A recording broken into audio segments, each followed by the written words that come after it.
As always, first, let's recognize and thank our Sergeant at Arms staff for being here this morning. We have Terry Barnhart, Keith Gannon, Michael Cavness, Dwight Green, Cherie Hedrick, and Mike Norton helping us this morning. Thank you all for being here and for helping us get through the weekend every day. I'd like to introduce our pages this morning, if I may, please. We have Shavai Shutke from Cary, Senator Batch. Taylor Davies, Chapel Hill, Senator Meyer. Drew Davis, Winston-Salem, Senator Jones, good morning. Drew D. Geit from Summerfield, Senator Garrett, good morning. Marilyn Hester from Chandler, Senator Mayfield. And Sarintha Thila from Cary, Senator Batch. Good morning. Hope you all have had a good week, and go home and tell your friends, and some of them may want to come and do the same thing sometime. So thank you. We'll go into our agenda now, and we will start at the top as we move through Senate Bill 474, the DAVE Act. Senator Berger. You have the floor, sir. Good morning. Thank you, Mr. Chairman. Members of the committee, we had a nice discussion about this bill yesterday in the Reg Reform Committee. This bill would create the Division of Accountability, Value, and Efficiency within the State Auditor's Office. The idea would be that the auditor would be additionally empowered to look through various entities and agencies of state government and recipients of state resources to determine whether or not those dollars are getting where they need to be, whether or not the amounts are too much, too little, and in many respects to determine whether or not the state's taxpayers are getting value for their dollars. We have had a nice conversation with the auditor, and he feels that this is something that will be actually a supplement to the authority that he currently has, and of course all reports would come back to the General Assembly. He would have no authority to cut off spending or to discharge any individuals, but those powers would remain with the General Assembly and with the executive branches to the extent the executive branch agency or entity has that authority to begin with. One amendment was offered to the original bill in Reg Reform. Probably the key part of that amendment is it did put a sunset. We want to make sure that we have the opportunity to take another look at this at some point in the future to determine whether or not the authority given to the auditor is something that is being appropriately handled, and whether or not we are receiving the kind of information that we need. More than happy to respond to any questions and certainly solicit the committee's support for the bill. Thank you, Senator Berger. Members of the committee, do we have comments or questions for bill sponsor? Seeing none, does anyone in the audience care to speak? Do we have anyone signed up to speak on Bill 474? We have Dave Fox, I believe. Are you present? Nope. You're not, Mr. Good morning. Excuse me? Yeah. Sorry. Yeah. Okay. Thank you, Dave. Go ahead. All right. Good morning. I'd like to point out again, as was pointed out in the regulatory committee review, that this legislation is redundant. The state auditor already has the authority to do what this bill proposes. And I find it extremely ironic that a bill that's looking for redundancy in government is itself redundant. This state auditor is duly elected by the people of the state of North Carolina. He has the authority to do his job. We voted him in to do his job. I don't think he needs Senator Berger's help. Thank you. Ma'am, I didn't catch your name. Did you give us your name?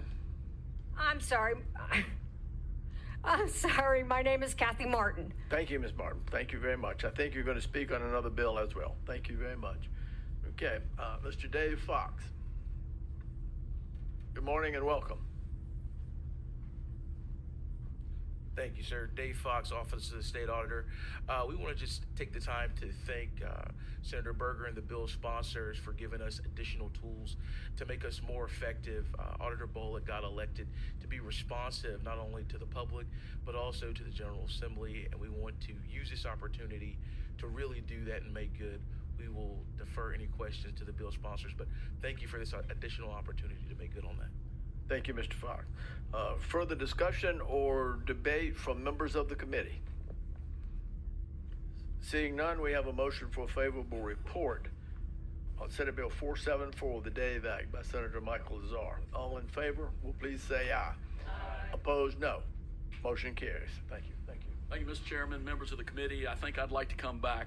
This has been the pleasure of today, so thank you for your vote. All righty, next on the agenda, Senate Bill 205, clarify swimming pool laws. I think that's private pool rental, Senator Jarvis. Good morning again, sir. You have the. Good morning. Thank you, Mr. Chairman.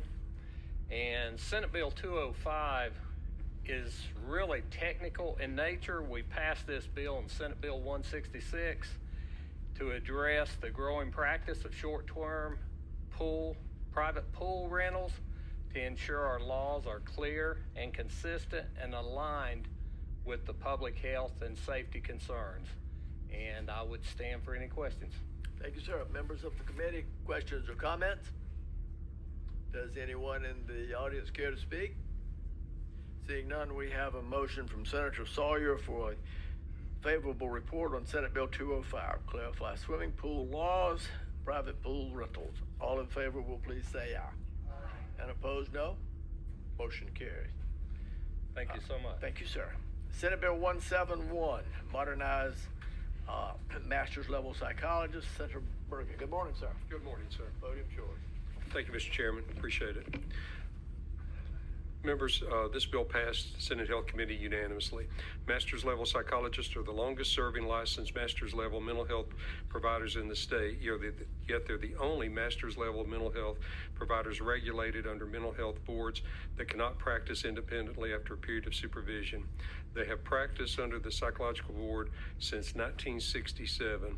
Current waiting lists for psychological assessments are over 8 months right now. And this is terribly concerning when you have children that can't get an assessment. So we need to take care of that. This bill does not lower license standard, create new titles, or expand the scope of practice. This bill is supported by Trillium Health Resources, Value Health, Daymark Recovery Services, Atrium Health, North Carolina Association of Professional Psychiatrists, Wake Forest Medical University, and a whole bunch of other people that have been texting me and sending me stuff over the last couple of days. When you get right down to it, the only thing this bill does, it removes 4 hours a year of supervision, and a lot of these folks are supervising each other. So I'll be happy to answer any questions and ask for your favorable support. Thank you, Senator Berger. Do we have any questions for the bill sponsors? Senator Todd Johnson. Thank you, Mr. Chair, and thank you, Senator Bergen, for bringing this. I did ask these questions yesterday in health, but I know that some of the members of this committee don't also serve on health. So if it's okay to ask concerning, again, nowhere in this bill that I've read it deals with increase in pay or payment parity or reimbursements. And I am reading that correctly. Is that correct? Yes, sir, you're correct. Follow up. Sir. And Senator Bergen, are you aware of any type of future or interest in the future in increasing or having payment parity with the doctorate level psychologists? No, sir, I have not. Thank you. Thank you. Move for a favorable at the appropriate time, Mr. Chair. Thank you, sir. Further questions or comments from the committee? Do we have anyone signed up to speak on 171? Seeing none, we have a motion from Senator Todd Johnson for a favorable report on Senate Bill 171, modernize, regulate master's level psychologists. All in favor will please say aye. And opposed, no. Motion carries. Thank you, Mr. Chairman. Thank you, sir. Senate Bill 370, repeal certificate of need laws. That will be Senator Sawrey. Members, I'll remind everyone that if we have questions and comments, just keep the dialogue going between you and the bill sponsor. If they get tired of listening to what you have to say, I'll cut you off. Just let it go. Thank you. Thank you, Mr. Chair. Senate Bill 370 is a bill that's been before this body, I think, several times in the past several sessions. This bill will repeal North Carolina Certificate of Need laws across the board.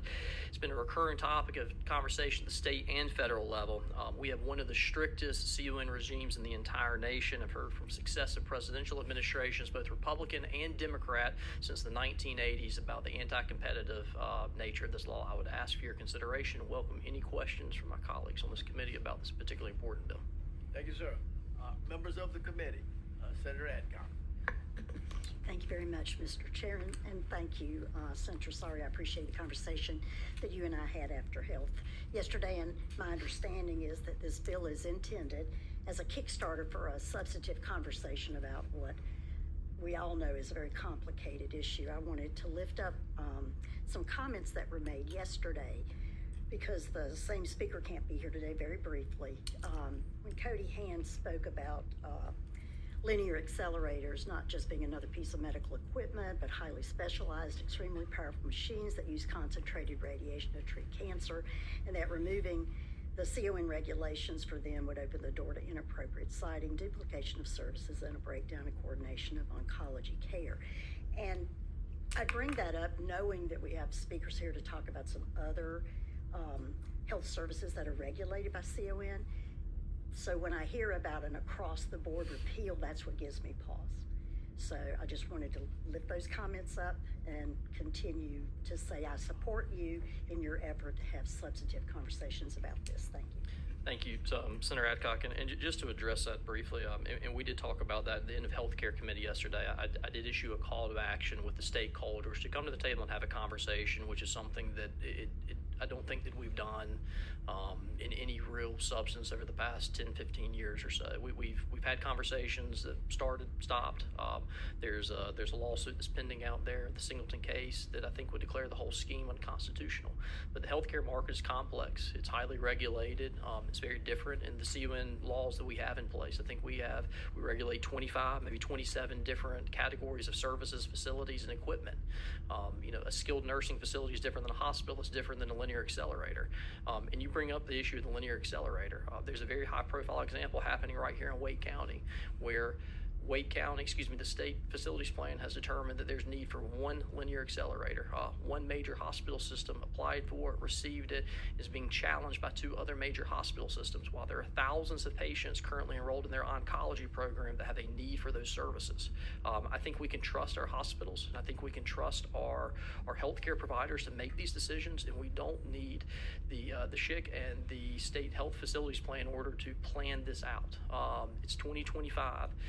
This central planned economy is antithetical to everything that I think that our free market stands for. And again, I would challenge the stakeholders to come and have that discussion. Thank you. Further questions or further comments from the committee? Do we have someone in the audience or anyone in the audience who would like to speak? Okay, welcome, sir. If you'll tell us who you are. Good morning. You have the floor. Hey, good morning. I'm Tim Rogers, Mr. Chairman, President and CEO of the Association for Home and Hospice Care of North Carolina. We represent 98% of the state's home health and hospice agencies, and I've been involved in this industry for 32 years. And Senator Sawrey, I welcome the stakeholders to be a part of the table, and I sincerely say that we would love to be that at the table. We are here to say that CON should remain in place for home health care and hospice care for the following reasons. It supports compliance and program integrity. It helps to prevent fraud, waste, and abuse by ensuring that our new providers that enter meet rigorous regulatory and financial standards. It also screens for the risk of bad actors. Non-CON states like California, Nevada, Arizona, and Texas have had to have federal government come in and a bipartisan federal bill passed this past year because of fraud, waste, and abuse in the hospice industry, fraud, waste, and abuse in the home health industry in Florida and Texas. In Harris County, Texas, There are more home health agencies serving one county than the states of Virginia, North Carolina, South Carolina, Tennessee, and Georgia combined. CON also supports quality of care in our industry. It also requires them to demonstrate need and financial stability. But we've got one thing else. We've got something called special needs in our chapter. If you come forth with an innovative project, something to do needs like Alzheimer's, dementia, or rural underserved, the state allows those projects to be heard, and you might get approved. I'm here to also say, ladies and gentlemen, that if this was repealed for home health and hospice, they're not going to come to your rural underserved counties like Transylvania and Swain and Caswell and Martin. They're going to come to Johnston, Wake, and Mecklenburg, where we're served by over 30 and 40 home health and hospice agencies. Thank you for your time. We would love to be a part of this conversation. Thank you, sir. Further questions, or not questions, but further comment from the gallery? Further questions or comments from members of the committee? Senator Heiss. Thank you, Mr. Chairman. I just want to wrap up and say this is a long-going conversation, obviously, at the General Assembly about CON and particularly the role of government deciding what services should be available in what areas and whether that's an appropriate role or not. I do think that there is a lot of things that have been done through CON that should always have been a part of licensing that's been coming in. Whether or not you're meeting standards, whether or not you have the financial stability to provide a service, should all be for carpenters it is, for electricians it is. That is a purpose of licensing. To be a licensed practitioner in the state, you need to show financial support, you need to show credentials, those type of things. Why we have somehow substituted the determination of need within a community to be how we regulate all those things for agency is a misplacement as well. But I do think that for all areas, we're open to conversations about where this is going.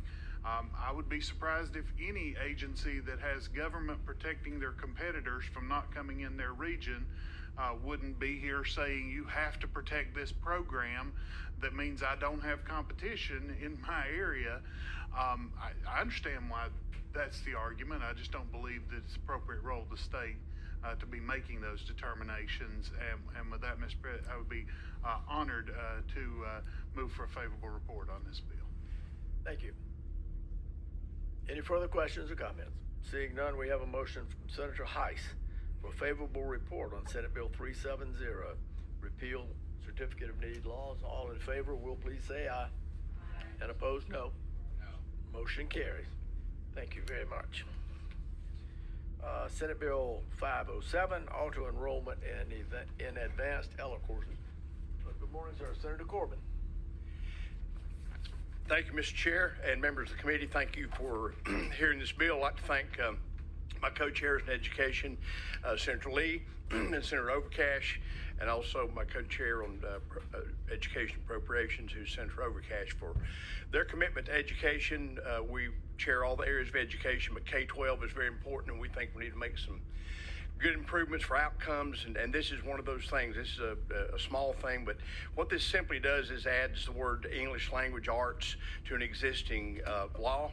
If you remember, I think it was in my second term back in 2018, we passed a bipartisan legislation to make North Carolina the first state to make sure students who score at the highest levels on end of grade course that they have the access to advanced learning opportunities.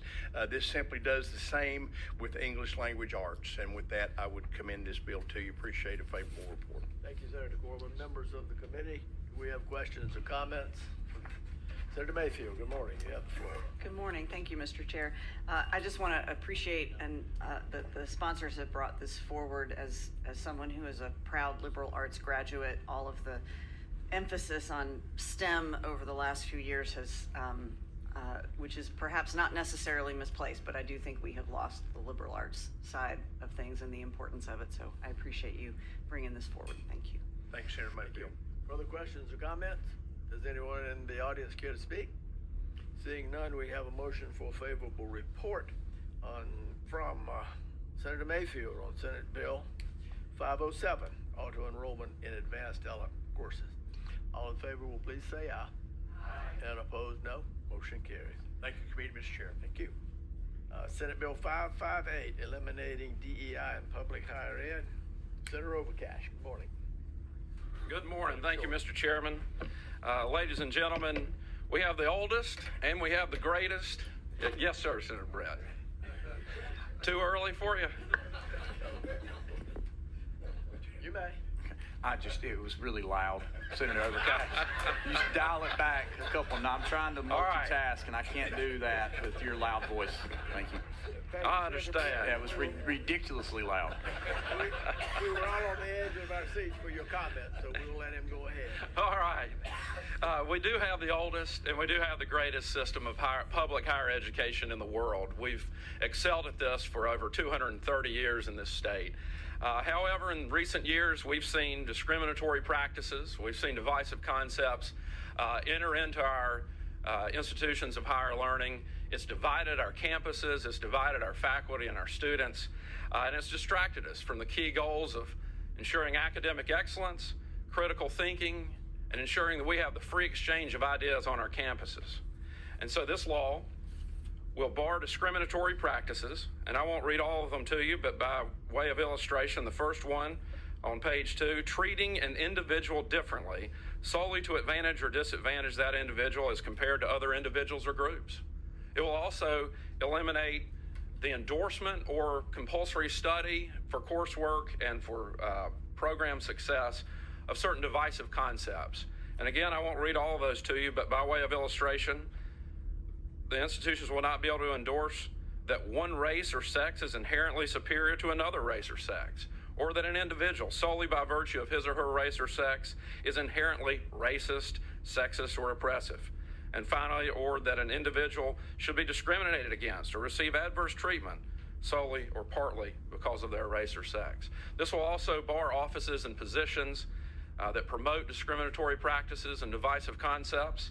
It'll eliminate course requirements regarding divisive concepts, and it will require our UNC System Board of Governors and our Community College System Office to adopt policies in compliance with this law. And with that, Mr. Chairman, I will commend this to you. Actually, one more thing I want to go ahead and say, if I may. This bill does not limit speech protected by the First Amendment. This bill does not bar materials accessed on an individual basis for research or independent study. This bill doesn't even bar instruction or discussion on these divisive concepts, so long as it is clear that the institution is not endorsing such divisive concepts. And with that, I would stand for questions. Thank you, Senator. Members of the committee, do we have questions or comments? Senator Mayfield. Thank you, Mr. Certainly. Chair. Senator Overcash, I have a question about what you ended with, which is kind of the First Amendment language that's in here. And my question is, so this says that universities can't even have a program for reporting,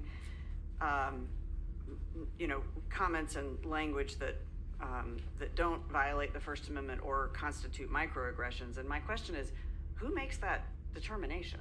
How can you? Who makes that determination? What might be a microaggression for me would certainly not be a microaggression for you.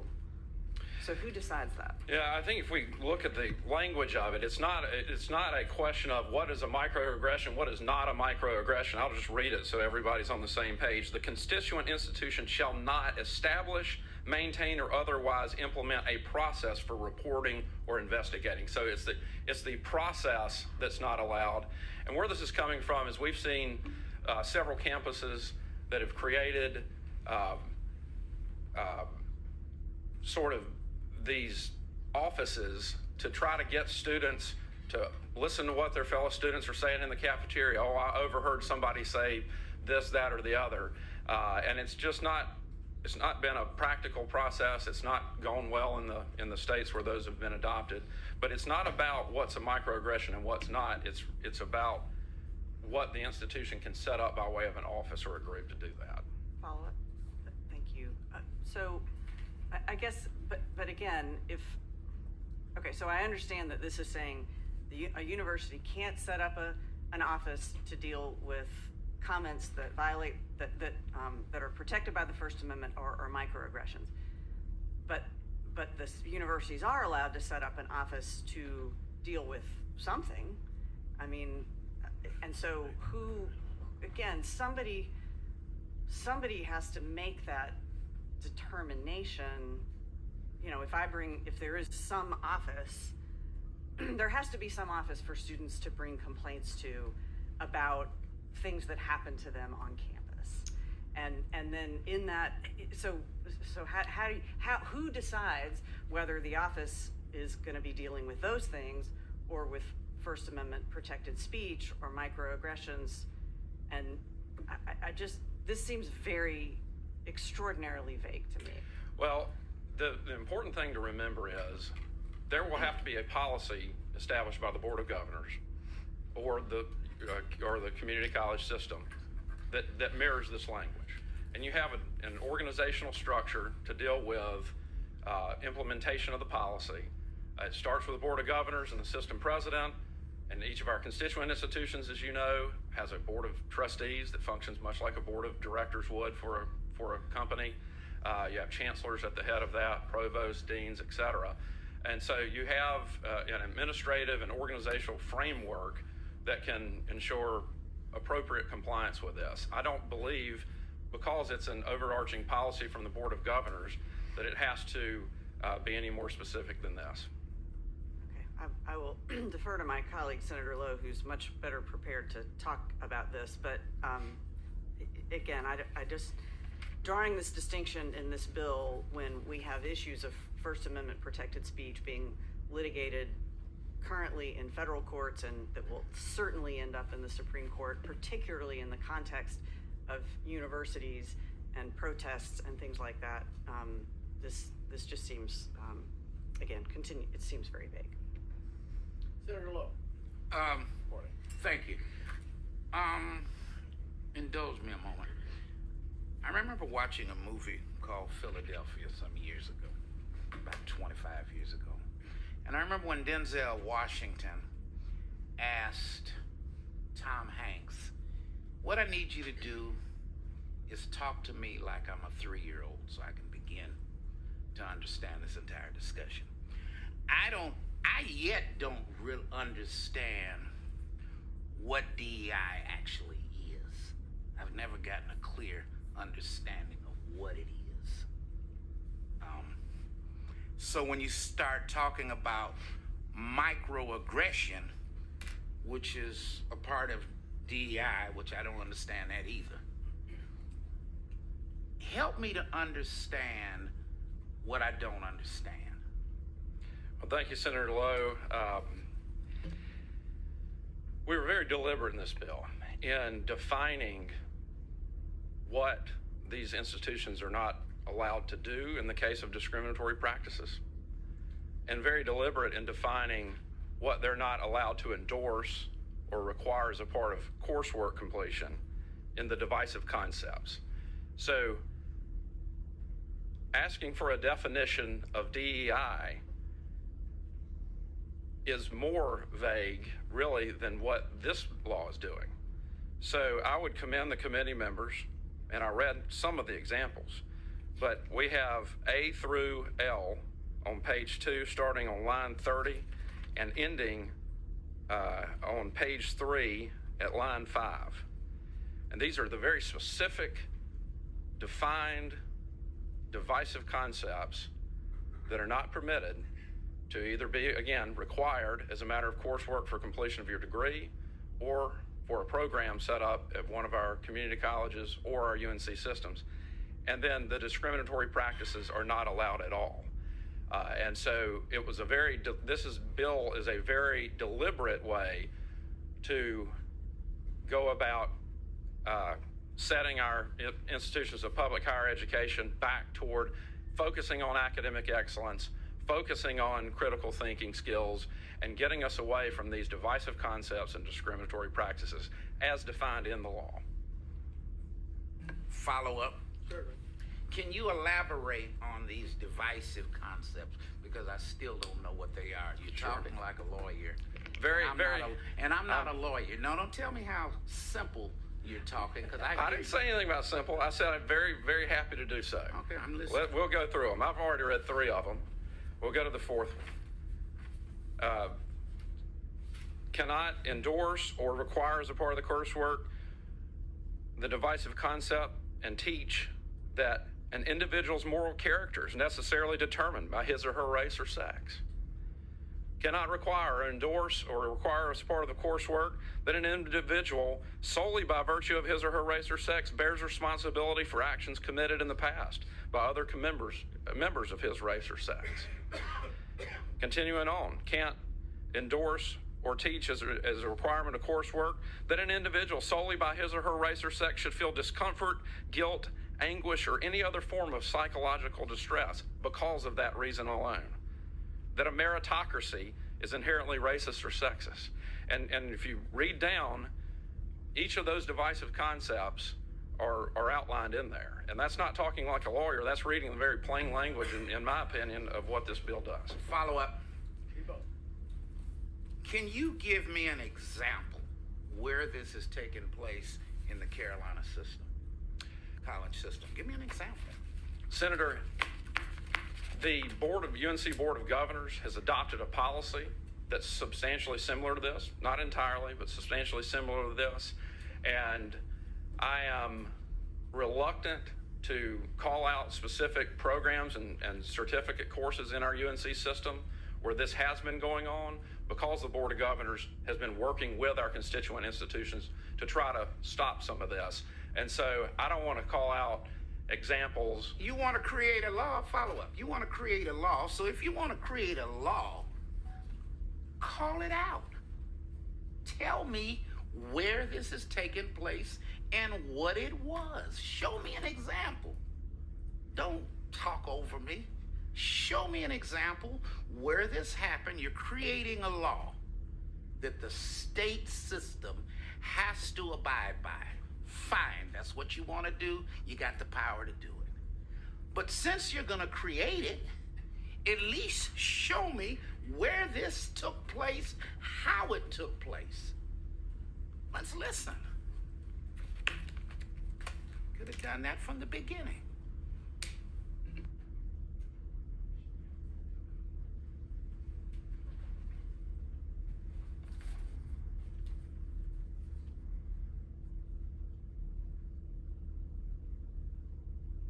At North Carolina State University, in the Veterinarian Training School, students are required, and these are vets, these are folks that are being trained to take care of our animals. You know something about that, don't you, Mr. Chairman? And they're required to take, and these are the instructors, they're entitled to take, quote unquote, training on bias. And the training on bias says, quote, I will engage in training that explores bias as a human phenomenon. I will adopt aspects of what I learned from this experience to my pedagogy. I will share the reasoning for these changes with my students or team and welcome conversation on the topic. Additionally, the Educators Pledge at NC State says, quote, Educators Pledge is a practical look at bias within one's own educational practice. If interested, an educator will sign up from a list of 5 or 6 pledge options which they commit to for the spring semester. These options include action steps such as an accountability buddy for their bias to help them, quote unquote, stay on track. Students studying psychology at UNC Wilmington are required to take a course on the psychology of diversity as a part of their required coursework. There is, at UNC Charlotte, even today, there is a certificate program that is allowed, that's quote unquote, to be a certified expert in diversity, equity, and inclusion. And as a part of that certificate program, a lot of these divisive concepts come into play. Now, Senator, some of these programs may have been ended by the Board of Governors policy and working through that. I was loath to kind of call out these institutions that are trying to do their best to get at these divisive concepts and eliminate these discriminatory practices. But I can certainly get you reams more of examples in this space. Further questions or comments from the committee? Senator Mayfield? It seems to me what this bill is really trying to do is prohibit bad diversity, equity, and inclusion programs. A program about bias is not inherently bad. If anybody in this room thinks that they don't show up in every single part of their life with bias, they're just flat wrong. We all bring our biases to the table. We all do. We all bring the life that we've lived, our own experiences, the lenses that we look through. That all creates bias, whether we know it or not, whether we acknowledge it or not. And that bias doesn't necessarily have to do with race or gender. It could be about anything. And so requiring people to learn about their bias and bring that learning into the workplace is not inherently racist or discriminatory or anything. It is just, it's learning more about yourself. And it just, so that's, I've wanted to say this ever since we started dealing with these DEI bills. It's clear to me that whoever wrote this bill has not been through or experienced a constructive course or program around bias or diversity, equity, and inclusion. And those programs are there. And again, learning about these issues does not do these programs do not inherently do any of the things that are in here. And yet, they are all going to be canceled. We are simply not going to have a conversation at all because some people feel uncomfortable about this. And I just think that's really sad. I completely disagree with you, Senator. We've specifically defined discriminatory practices and divisive concepts. This is a very direct way to get about this. Thank you. Members, okay, we have Senator Sawyer and then Senator Waddell. Thank you. Thank you for the being recognized. And it is uncomfortable to talk about this conversation, but taking it off my senator hat and putting on my mom hat, especially as one who has spent the last 4 years sending her daughters to state-supported universities and seeing firsthand examples of this in action that persecuted and made my children wonder if they could even openly and freely talk to their university professors. These are the same women, young women, who hide that their mom is a state senator because of the retribution that they receive in the classroom. So I can talk about and hear about hypotheticals, but my family has lived it, and I am so supportive of this bill, and I am so proud of you for bringing it in front of the General Assembly. Thank you, Brad Overcash. Thank you, Senator. Senator Waddell. Thank you, Mr. Chair. What I just heard is that the Board of Governors will take up what's in this bill and implement it. Is that correct? Yes, Senator Waddell. The Board of Governors already has a similar policy. Doesn't go as far as this does, and it would require both the Board of Governors and the community college system to adopt a policy that exactly mirrors the language of this law. Follow up. This bill is very broad in the sense of what it does, and a lot of things here is not clear. So when we think about implementing it, was there any thought about, first of all, doing a study and coming up with some things that were more specific? Because it's not only in teaching, it's also in practices, enrollment, and it goes further than that when it comes to discrimination, equity, and inclusion.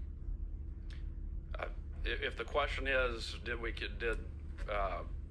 the President Pro Tem, myself, and Chairman Corbin consider doing this as a study? I don't remember if we discussed that, but I think it's very clear. We may have a disagreement on that. These are clearly defined terms. We have a professional organization governing both our community college system and our UNC system. We have top administrators as well as educators that are all a part of that organizational structure. I have full confidence that they'll be able to continue and carry this out appropriately. Thank you. Waddell, are you done? No. It's, when we think about diversity, equity, and inclusion, is there anything, and as I read through here, that look at things that happened in the past that prohibited certain groups of people from being treated equitable and allowing them to participate in a manner that allowed them to make progress? No, ma'am. This would not stop anybody from making progress that have historically not made such progress, if I understand your question correctly. And I'll just cite to the fact that we have, as you're well aware, Senator, some of the oldest and strongest HBCUs in this state. I mean, many over 150 years old. They've been doing an excellent job for a long period of time, and these divisive concepts and discriminatory practices are a fairly new phenomenon, and I think it's going to be very helpful to them getting back to the focus. Senator Saunders. Thank you, Mr. Chair. Almost 20 years ago, Senator Andrew Brock, Joey Stansberry, and I sat on a panel at North Carolina State University where we debated and had a conversation about a student proposal called the Academic Bill of Rights that I believe he had introduced a companion bill Senator Brock had in the North Carolina Senate at the time. And essentially what the proposal would have done is to bar viewpoint discrimination by liberal professors, or excuse me, professors that might have a liberal perspective on certain things, and allow conservative viewpoints to be advanced, especially in the liberal arts. And the faculty on the panel, I remember it, and I pulled it up just to make sure I didn't see anything wrong about this, told us no such thing existed, as a figment of our imagination. And here we are 20 years later, 2 decades, having seen where academia and the conversation has gone since that time. I think Senator Brock would be smiling if he saw where we've come today as a state, and the conversations we're able to have. I think this is a good step for our university system. I think it's well needed for our students as they enter university. We have a great tradition in the UNC system, including North Carolina State University, my alma mater that you cite. I do want to point out, I like how you selectively edited out UNC Chapel Hill in some of those discussions. Absolutely not, Senator. Fair game for all. It's fair. But I just want to commend you for bringing this, and at the appropriate time, Mr. Chair, I'd move for a favorable report. Thank you. Anyone else in the committee care to speak? Does anyone in the audience care to speak? We have a couple of folks that have signed up. Okay. Ms. Martin, I believe you're on this one as well. State your name, please, and we'll go forward. Again, Kathy Martin. Kathy Martin. I appreciate this discussion this morning. Very helpful. But again, I go back to my earlier comments. We're creating yet another redundancy.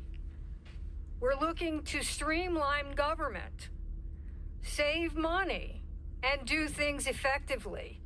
The Board of Governors is already dealing with these issues. Let them do their job. The Senate does not need to help them. If they need to help them, we need a new Board of Governors. But you've already said they're doing their job. Let them do their job. Efficiency means doing things at the closest point of action that allows you to effectively make change. The Board of Governors is that body. Let them do their job. Do not try to micromanage. Any business person knows micromanagement introduces inefficiency. Do not proceed with this bill. Thank you.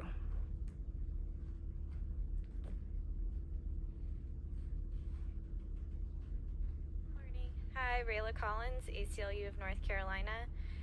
Attacks on DEI in higher education, like those outlined in this bill, are a threat to academic achievement and retention. Faculty at universities across the country report that attacks on DEI have a chilling effect on teaching and recruitment. Inclusive college curricula and environments are highly predictive of student retention and academic success, not just for students of color, but for all students.